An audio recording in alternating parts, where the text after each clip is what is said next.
Yo, kembali lagi di channel Vokauser Anime. Jadi kali ini kita akan kembali ngelanjutin alur cerita dari Absolute Assassin ya guys ya. Tapi sebelum kita memulai lebih lanjut lagi, bagi kawan-kawan yang mau traktirin kopi, maka link traktirannya ada di deskripsi di bawah. Oke lah, jadi tanpa berlama-lama lagi, langsung aja kita mulai alur ceritanya. Di part terakhir sebelumnya itu berakhir di mana Gunter memancing Qian agar mau kembali bertarung dengan cara sengaja menculik Lois. Begitu Qian mendatangi Gunter ke tempat area persampahan, Gunter malah menunjukkan potongan telinga manusia di sana dan mengakui sisa tubuh si anak cewek itu ada di bawah kotak tempat duduknya berada. Spontan aura kemarahan Qian meledak dengan hebatnya dan dia pun bilang dengan lantang, "Kenapa kau gak langsung bilang saja kalau kau mau mati?" Hah? Kita pindah sebentar ke Lisa yang saat ini sedang bertemu dengan Linze Nihalov. Lisa ngelapor ke Linze kalau bocah Simon akan menghabisi Gunter. Lisa mengaku dia memang udah lama kehilangan kasih sayang pada Gunter. Tapi jujur dia penasaran kenapa Linze begitu terobsesi dengan Simon. Linze pun ngejawab, "Penasaran ya? Ya, aku bisa jamin padamu. Apa kau ingat dengan wajah Simon?" Sontak Lisa pun kaget karena dia sama sekali nggak bisa mengingat wajah Simon itu. Makanya Linze bilang lagi, itu adalah efek dari salah satu authority Ahiru. Kemampuan untuk membuat orang melupakan user dari authority itu. Ahiru? Maksud Anda God of Darkness? Tanya Lisa penasaran. Linze pun tersenyum menggunakan cincin aura pekat dan ngejawab, "Benar. Sepertinya masa laluku udah menemukanku." Kau gak perlu khawatir dengan keadaanku Lisa. Justru udah lama kita gak kedatangan tamu berharga seperti ini. Lisa Lictus, perlakukan dia sebagaimana mestinya. Karena Gunter punya akhir nama Lictus yang sama dengan Lisa, udah pasti mereka berdua adalah saudara yang hubungannya sedang renggang. Kembali ke Qian. Saat ini pertarungan antara Gunter dan Qian udah berlangsung, di mana Gunter melepaskan serangannya menggunakan tangan kanan barunya yang terbuat dari darah. Ngelihat Qian membiarkan dirinya terkena dengan serangan itu sampai dengan terhempas, Gunter pun heran dan dia nanya, "Kenapa kau nggak menggunakan kemampuanmu seperti saat kau mengalahkanku di arena? Coba lebih keras lagi, Simon." Kau lihat semua sisa mayat di sini. Apa kau tahu kenapa semua itu ada di sini? Itu karena mereka nggak berguna. Di sini adalah tempat pembuangan sampah. Lambaster itu penuh dengan sampah, kata Gunter sembari mengambil tengkorak yang diduga Lois dari dalam kotak tersebut, kemudian menghancurkannya dengan tangan. Setelahnya Gunter pun cerita tentang masa kecilnya dulu. Gunter mengaku kalau dia dan Lisa adalah kakak adik yang tumbuh di tempat sampah tersebut. Mereka berusaha keras untuk bertahan hidup di tempat yang seperti neraka ini. Gunter yang masih kecil itu berusaha menggigit siapapun yang berani macam-macam dengan mereka. Hingga akhirnya dia mengenali seseorang. Orang itu menghabisi manajer area sampah yang dulu selalu menindas mereka.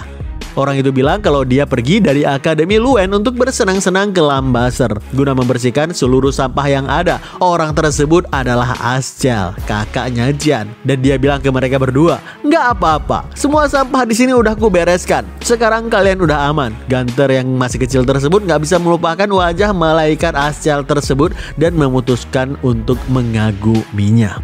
Setelah kehidupan Gunter berubah, dia memimpikan hari di mana dia bisa membantai seluruh sampah di Lambaster dan secara perlahan mulai membesarkan pasukannya sendiri, bahkan menjadi ketua wilayah di tempat sampah tersebut. Dia mulai mencari uang di Lambaster Cake meski ujung-ujungnya akan diusir kalau menghabisi seseorang di arena tersebut. Tapi Gunter gak peduli karena dia yakin orang yang dia habisi itu adalah sampah yang memang harus dibasmi. Hal itu membuat Lisa memutuskan hubungan dengannya. Tapi tetap aja Gunter gak peduli. Gunter bilang, "Aku udah menjadi satu dengan tempat sampah ini. Dan suatu hari aku akan memberantas habis sampah yang ada di Lambaster ini. Itulah yang kuputuskan." "Oke, cukup omong kosongnya," kata Simon, memotong ucapan Gunter yang membuat dia cukup tersentak di sini. Simon pun ngelanjutin, "Kau nggak lihat aku baik-baik ya? Justru kau yang perlu coba lebih keras lagi, Gunter Lictus." "Aku suka. Aku akan kerahkan segenap kemampuanku," teriak Gunter sambil mengaktifkan skill Scables yang membuat tangan kanannya menjadi lebih besar lagi. Bahkan kini mulai diselimuti dengan berbagai sampah lainnya dari sekitarnya. Mirip dengan skill Kit kali ya. Ngelihat kubus misterius di tangan kiri Gunter, Chen pun penasaran apa itu adalah artefak. Terus dari mana Gunter bisa mendapatkan relik kuno tersebut? Gunter yang mau pamer kekuatan pun bilang, ini adalah gravity chamber, benda yang dapat menciptakan ruangan mana dari lokasi yang dipilih dan menggandakan kekuatan gravitasi hingga 20 kali lipat, kata Gunter sembari mengurung Simon di dalam ruangan gravitasi tersebut.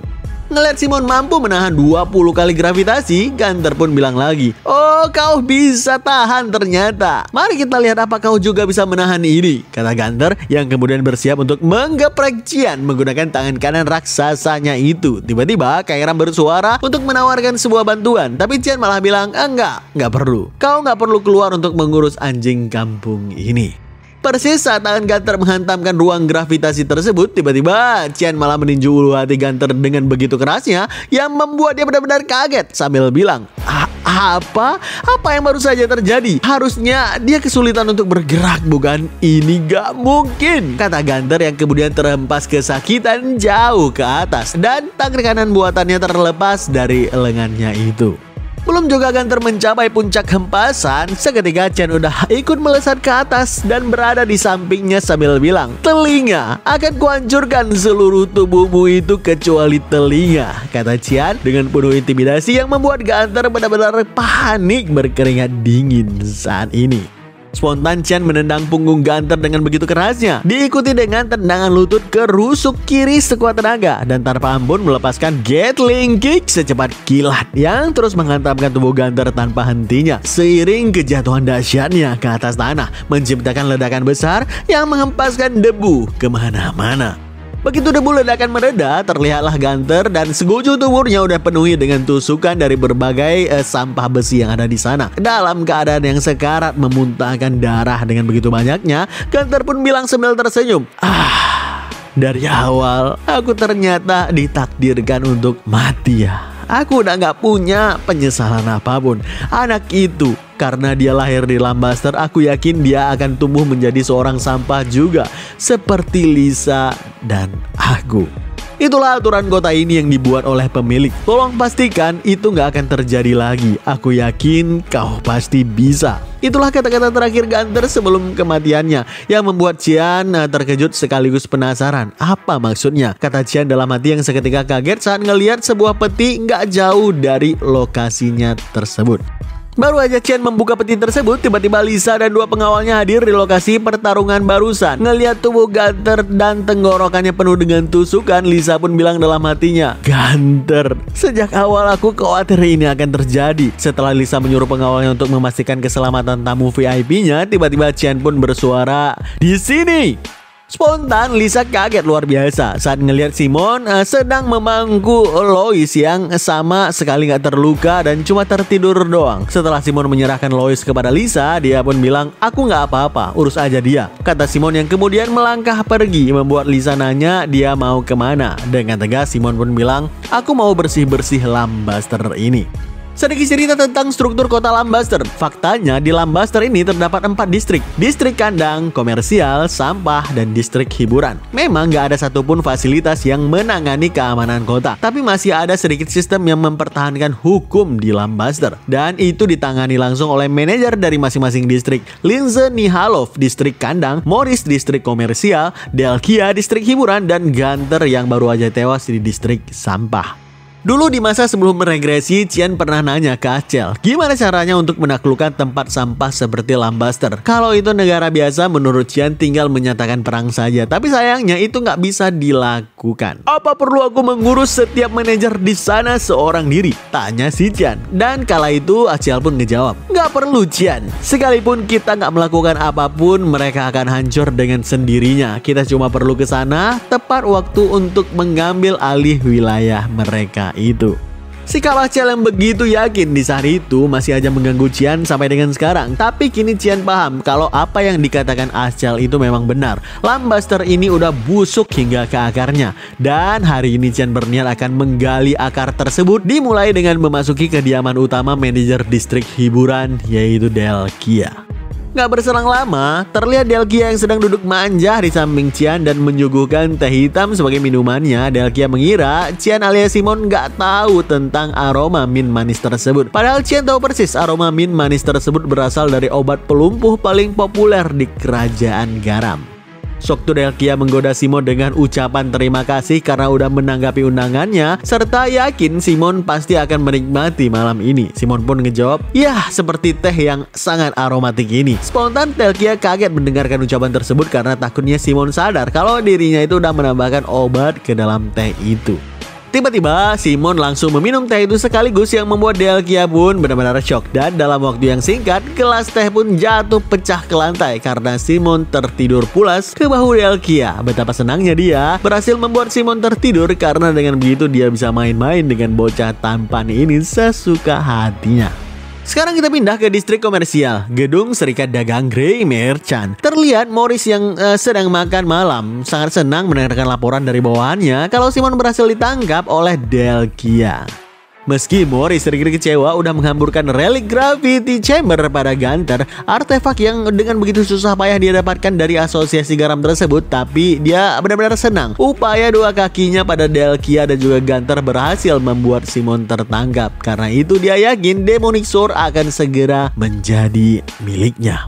Namun tiba-tiba pengawal assassin muncul di belakang Morris dan bilang, "Meski begitu, berjalan terlalu mulus begini menurutku agak mencurigakan. Instingku gak pernah salah. Kami akan berangkat langsung dan mengintai ke sana."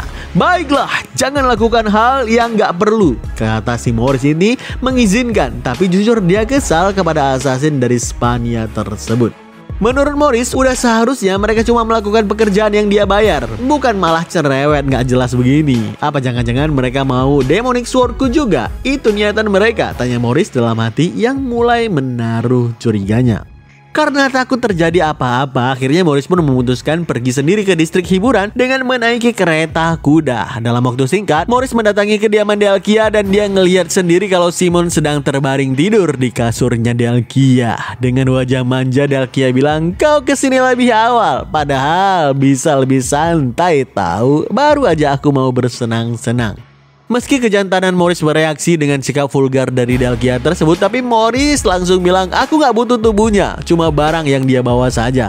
Soalnya itu udah kulepaskan sih," kata Delkia. Morris pun merespon, "Oh, itu baru yang ku mau. Mana? Cepat berikan kepadaku." Sambil bersiap menarik tali yang bergantung di sampingnya, Delkia pun ngejawab, "Jangan buru-buru begitu. Kau pasti akan sangat terkejut."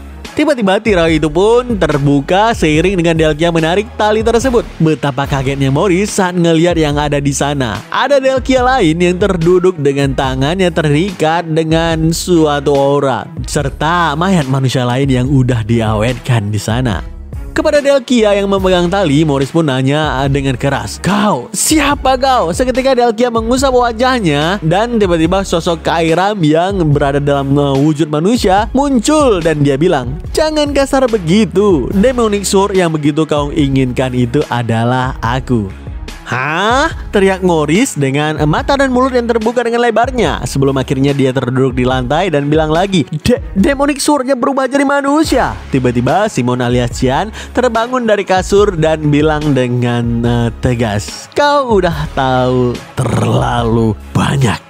Karena ketakutan, Morris pun teriak minta tolong pada regu Shadow assassinnya. Qian yang kesal dengan teriakan tersebut langsung menotok leher Morris agar dia diam di tempat. Barulah kemudian dia bilang lagi, "Kalau kau seingin itu ngelihat mereka, akan kuantarkan kau ke sana." Seketika Qian mengaktifkan skill Creation Space dari Fox Swarm, sehingga bayangan Morris pun berubah menjadi kabut yang mengerikan.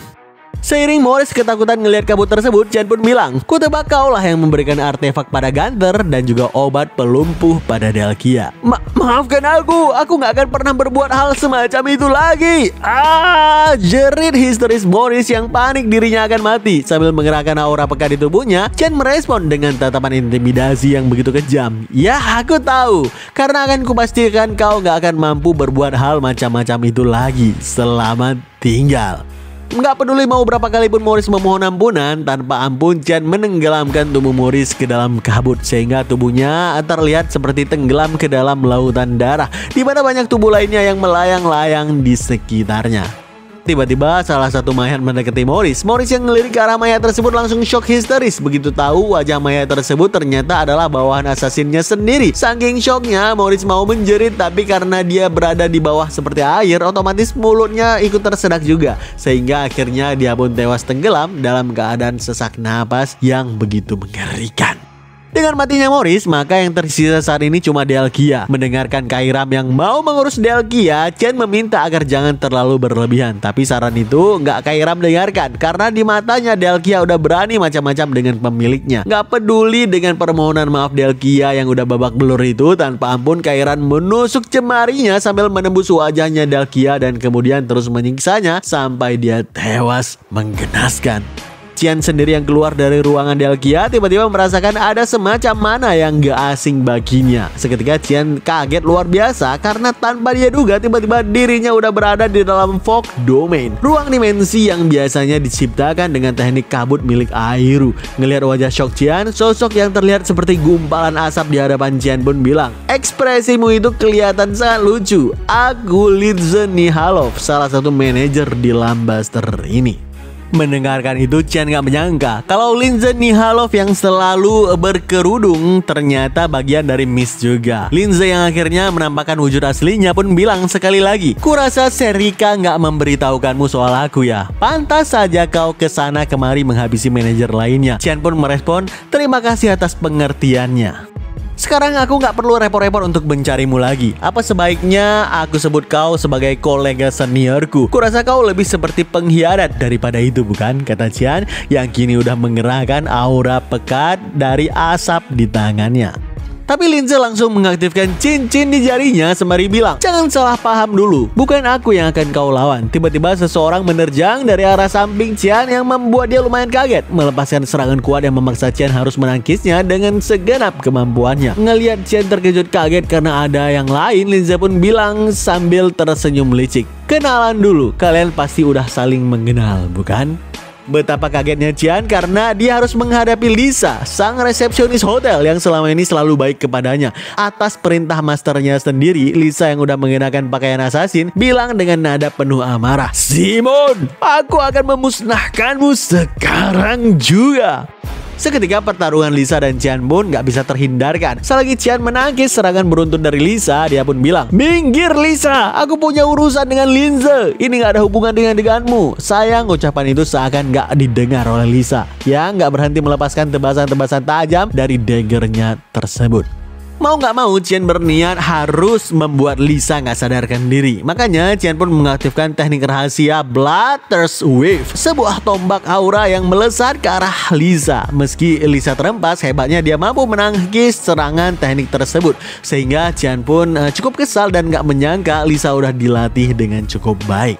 Tiba-tiba Linze muncul di samping Qian dan dia bilang, "Padahal kau bisa menghabisinya. Kenapa ragu? Mau sampai kapan kau bersembunyi di dalam kabut?" kata Qian membalas. Linze pun ngejawab, "Aku cuma mau menguji kemampuan anak yang dilatih oleh Serika. Aku ingin tahu siapa yang akan menang, murid yang dia latih ataukah muridku." Mendengarkan itu, jujur Qian penasaran hubungan seperti apa Linze dan ketua Serika di masa lalu. Namun tiba-tiba Qian tersentak karena mendengarkan Linze mengingatkan kalau dia harus fokus pada hal lainnya. Siapa sangka Lisa udah mengaktifkan skill Needle Shower, sehingga Lucy dan Dagger terbang dengan kecepatan yang sangat tinggi ke arah Qian, memaksanya harus menghindari berkali-kali. Sebelum akhirnya Lisa sendiri yang melompat tinggi-tinggi untuk melepaskan tusukan dagger yang menghunjam keras ke bawah. Saat Qian berhasil menangkap dagger-dagger tersebut dengan tangan yang berlapiskan aura, Lisa pun bilang, "Aku memang udah memutuskan hubunganku dengan Gunther, tapi kau tetap harus membayar harganya karena udah merenggut satu-satunya anggota keluargaku yang tersisa, Tuan Simon. Ternyata hubunganmu dengannya jauh lebih dalam daripada sekedar kenalan ya," kata Simon. Menurut Qian, mata Lisa saat ini mirip dengan mata saat subordinasi shadow personality diaktifkan. Jadinya Qian tahu kalau Linze sengaja memanfaatkan fragmen ingatan kecil untuk menanamkan kebencian dalam diri Lisa. Tapi sayang, mendekatkan jarak begini adalah suatu kesalahan, kata Qian dalam hati yang kemudian tiba-tiba mencekik leher Lisa. Tanpa ragu, Qian menjatuhkan tubuh Lisa ke tanah dan menghantamkan pelipisnya sehingga dia pun pingsan. Setelahnya, Qian pun bilang ke Linze, "Sekarang tinggal kita berdua. Gimana kalau kau keluar aja?" Linze yang kembali muncul dari asap di hadapan Qian pun ngejawab, "Apa maksudmu? Aku yakin kalau kau tahu ini adalah Fog Domain milikku." Aku memang terkejut kau adalah anggota MIST, tapi aku lebih terkejut lagi dengan fakta kalau kau adalah pencuri sekaligus pengkhianat, jawab Qian yang membuat Linze kaget. Qian bilang lagi, "Cincin yang kau gunakan itu adalah cincin Bahri, bukan? Artefak yang membuat penggunanya bisa menyerap apapun, mau itu mana ataupun Divine Authority. Apa kau menggunakannya agar bisa berpura-pura menjadi seorang anggota MIST? Entah bagaimana caramu mendapatkannya, tapi kau cuma seorang yang palsu."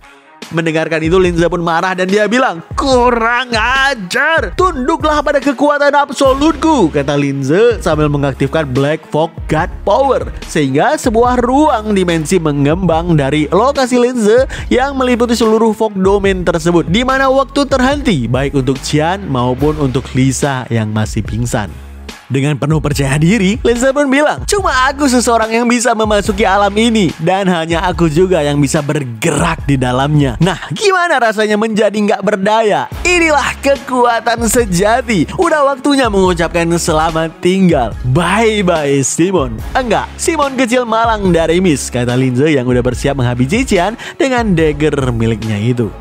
Namun tiba-tiba Linze benar-benar kaget saat mendengar ada suara yang bilang, "Akhirnya ketemu juga. Alam tengil apa ini?" Linze pun melirik ke arah belakang dan terlihat ruang dimensi yang dia ciptakan ada retakan petir di sana. Dari retakan itu muncullah wajah Kairam yang bilang, "Apa ini? Kau mengincar pemilikku juga."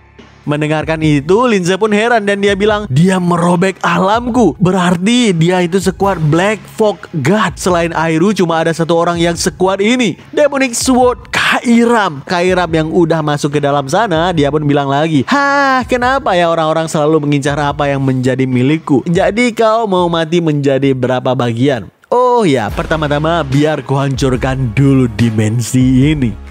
Cukup dengan satu jentikan jari dari Kairam, seketika dimensi buatan Linze langsung hancur dalam sekejap, yang membuat Linze benar-benar kaget bukan main. Spontan Qian pun kembali bicara, dan hal pertama yang dia lakukan adalah mengeluh kenapa Kairam selama itu untuk menyelamatkannya. Linze yang kini kesal parah, dia pun bilang dengan tegas, "Diam! Mustahil kau adalah penerusnya. Udah 300 tahun nggak ada. Mustahil bocah sepertimu dipilih sebagai penerus. Kau itu cuma bocah bajingan palsu. Jangan remehkan aku," kata Linze yang kemudian menerjang secepat kilat untuk menghabisi Qian dengan daggernya. Ngelihat itu, Kairam pun kembali ke wujud dagger agar Qian bisa bertarung dengan leluasa. Seketika Qian dan Linze mengerahkan teknik yang sama, Fog Sword Rushing Fog Storm. Rentetan tebasan bertubi-tubi mereka berdua kerahkan secara serentak dan satu waktu. Tapi kekuatan serangan Qian jauh lebih kuat, sehingga Linze langsung terpental jauh ke belakang dengan daggernya yang terlepas dari tangan. Setelahnya Qian pun bilang dengan tegas, "Masih belum percaya juga? Kalau begitu biar ku tunjukkan Divine Authority yang sesungguhnya." Baru aja Linze mau mencoba bangkit, dia terkejut luar biasa saat Qian mengaktifkan Black Fog Power. Adaman. Seketika tubuh Qian menyatu dengan Kairam. Bola aura pekar raksasa pun muncul di atasnya. "Coba tahan ini dengan cincin bodohmu itu," kata Qian dengan penuh intimidasi yang membuat Linze benar-benar merinding ngeri. Persis saat bola itu dikerahkan, kekuatannya benar-benar dahsyat, menghancurkan apapun yang terkena dengannya. Ngelihat bola itu semakin mendekat kepadanya, seketika Linze pun teringat dengan masa lalu. Saat itu Linze yang berada di kuil Black Fog bilang ke Serika kalau dirinya mau keluar dari MIST karena udah lelah menunggu kedatangan sang penerus. Begitu Serika mengizinkan, Linze sempat nanya apa Serika akan menghabisinya. Serika pun ngejawab, "Enggak, untuk apa juga? Udah banyak penjahat di luar sana. Nggak perlu khawatir, tapi begitu kulihat kau berubah menjadi busuk, aku akan segera mengeksekusimu. Jadi saat itu tiba, akan kuambil juga perlengkapan yang udah kau curi. Oh iya, nggak perlu khawatir, sekarang belum ada yang tahu. Semoga kau sehat selalu, Linze." Meski Linze awalnya kaget karena Serika udah tahu perbuatan mencurinya, tapi setelahnya dia pun tersenyum karena Serika masih mau mendoakannya yang terbaik saat perpisahan tersebut. Linze ninggalin organisasi yang punya kekuatan namun tetap memilih untuk bersembunyi demi menciptakan organisasinya sendiri, di mana mereka yang kuat akan diakui. Linze nggak mau bersembunyi selamanya hanya untuk menunggu kedatangan penerus. Linze mengira ambisinya udah terwujud, tapi dia heran kenapa malah ini yang terjadi. Tubuhnya hancur parah oleh seseorang yang lelah dia tunggu kemunculannya. Seiring Linze terduduk ke tanah dengan sekarat, Qian mendekatinya dan nanya, ada kata-kata terakhir. Linze ngejawab dengan terbata-bata, bilang pada Serika Ningrid kalau aku udah salah. Rasanya sakit, kumohon langsung habisi aku, kata Linze sambil meneteskan air matanya. Sembari mengaktifkan kabut yang melahap tubuh Linze, Qian bilang dalam hati, nggak seorang pun mampu memprediksi kapan kehancuran terjadi pada dirinya. Hal yang sama juga terjadi kepadaku. Begitu fog domain milik Linze hancur seiring dengan kematiannya, ternyata domain tersebut mengarah ke hotel, sehingga Qian langsung tiba di sana dari distrik hiburan sebelumnya. Saat Lisa nanya kenapa Simon menyelamatkannya, padahal dia udah berusaha untuk menghabisi Simon dan tahu soal Miss, Qian alias Simon tahu kalau Lisa nggak akan memberitahukan hal ini kepada orang lain. Jujur Lisa bingung apa yang harus dia lakukan mulai dari sekarang. Tapi dengan kemunculan Lois dari dalam hotel yang memeluknya sambil menangis, Simon bilang kalau sepertinya Lisa udah menemukan apa yang harus dia lakukan. Karena manajer-manajer distrik udah tiada, sekalian aja kau mengelola seluruh tempat ini untuk sementara waktu. Pastikan Lois gak menjadi sepertimu dan ganter saat dewasa, kata Simon yang diiyakan oleh Lisa. Setelahnya Simon menepuk kepala Lois sembari meminta bocah tersebut agar patuh kepada Lisa. Ada mau pergi? Tanya Lois penasaran. Simon pun menjawab, iya, aku mau check out sekarang. Jaga dirimu baik-baik, semoga aku bisa kembali lagi kemari di lain waktu, kata Simon pamit dari semuanya. Dalam benaknya Qian berharap di masa mendatang dia gak akan melihat lagi pemandangan mengerikan dari kehancuran Lambaster. Gak berselang lama, Qian mengembalikan dagger yang Linze gunakan kepada ketua Serika di kuil Black Fog. Serika gak menyangka Qian mampu menyelesaikan misi kesulitan tingkat tinggi dalam menghabisi Linze. Serika tahu Qian masih punya beberapa pertanyaan. Saat ketua memperbolehkannya, maka Qian pun langsung nanya, apa hubungan Serika dengan Linze? Terus apa Linze juga bagian dari Miss? Sambil tersenyum, Serika pun ngejawab, ya dulunya kami berlatih bersama, namun dia nggak suka dengan arah yang dilalui oleh organisasi, makanya dia pun meninggalkan kami. Dia bahkan mengambil cincin yang hanya diwariskan kepada ketua. Cincin Anbahari ini? Tanya Qian sambil menunjukkan cincin tersebut. Serika pun ngejawab, ya seharusnya itu adalah punyaku, tapi aku ingin kau menyimpannya, karena sekarang aku udah nggak membutuhkannya, berhubung aku juga udah cukup kuat. Saat Serika mengaku kalau dia cuma menepati janjinya kepada Linze dan pikirannya rusak akibat kekuatan cincin tersebut, Qian pun nanya, berarti bisa dianggap ini sebagai sebuah tes. Apa kau mau menguji aku akan ternodai oleh kekuatan cincin ini ataupun enggak? Terus kau mau memperingatkanku dengan bilang kalau kau juga jatuh ke dalam godaan kekuatan cincin ini. Kau akan menjadi subjek pembersihan juga. Iya begitu, sebenci itu kau padaku yang menjadi penerus Miss ini. Serika pun ngejawab, aku sedang menguji apa kau itu akan menjadi pahlawan ataupun bencana umat manusia. Bukankah tes semacam ini normal untuk seorang penerus? Bisa aja Kairam udah membuat keputusan yang salah, bukan? Kata Serika yang membuat Kairam kesal. Meski Qian merasa itu masih masuk akal juga sih alasannya. Sekarang kita pindah ke kantor Kanselir Akademi Luen. Terlihat Kanselir sedang menerima kedatangan guru baru, yaitu Boris Lehelm, bawahannya Ascel. Setelah Kanselir mengingatkan Boris agar bekerja dengan baik, apalagi setelah kehilangan seorang instruktur yang bernama Nela, banyak membuat murid gelisah. Boris mengiyakan dan pamit dari Kanselir. Jujur, Kanselir heran dengan Boris karena mana yang dia miliki itu cukup aneh. Belum juga Boris keluar dari ruangan Kanselir, tiba-tiba Serika masuk ke dalamnya. Karena Kanselir memanggilnya. Persis saat Boris mengenalkan dirinya kepada Serika, Serika langsung tahu kalau Boris berbau darah, yang artinya pria ini berbahaya. Setelah Boris keluar ruangan, barulah Kanselir bilang, asal dia dari ibu kota, awasi dia Serika. Dia ahli dan punya sikap yang baik, tapi mana yang dia miliki juga aneh. Serika langsung mengiyakan permintaan tersebut karena sekeras apapun Boris berusaha, aroma darah semacam itu nggak akan bisa dihapuskan. Seolah perwujudan kematian sedang berjalan di akademi sekarang. Sementara itu, Putri Arin yang baru aja kembali ke Luen bersama dengan Resmus merasa heran kenapa penjaga kota jadi bertambah dengan sangat banyak. Terlalu berlebihan hanya karena insiden penjamuan berdarah. Setelahnya dia pun berjumpa dengan Luna yang baru aja balik dari kerajaan garam. Mereka saling berbincang dengan hangat layaknya teman dekat selama perjalanan menuju ke akademi. Lalu setibanya di akademi, mereka bertiga langsung disambut oleh Boris yang mengaku sebagai instruktur baru. "Maaf, apa Anda adalah Putri Arin?" tanya Boris dengan sopan. Arin pun ngejawab, "Betul, aku udah dengar tentang Anda, instruktur. Anda akan mengajar materi penerapan mana, bukan?" "Saya merasa terhormat Anda udah mengetahuinya." Apa boleh saya ganggu waktunya sebentar?" "Sebenarnya nggak terlalu penting juga sih. Saya sedang mengukur rank mana dari murid-murid akademi. Kebetulan saya juga ingin memeriksa bola mana Anda, Tuan Putri," kata Boris yang langsung diiyakan oleh Arin dengan mengeluarkan bola mananya. Luna sempat mengingatkan Arin agar jangan melakukannya karena firasatnya merasa nggak enak. Tapi Arin malah merasa nggak ada salahnya bola mananya dinilai oleh seorang instruktur juga. Persis saat Boris mau mengecek bola mananya Arin dengan tangannya sendiri, tiba-tiba Cian langsung menghampiri Arin dan memegang tangannya sehingga bola mana itu pun lenyap dari Arin.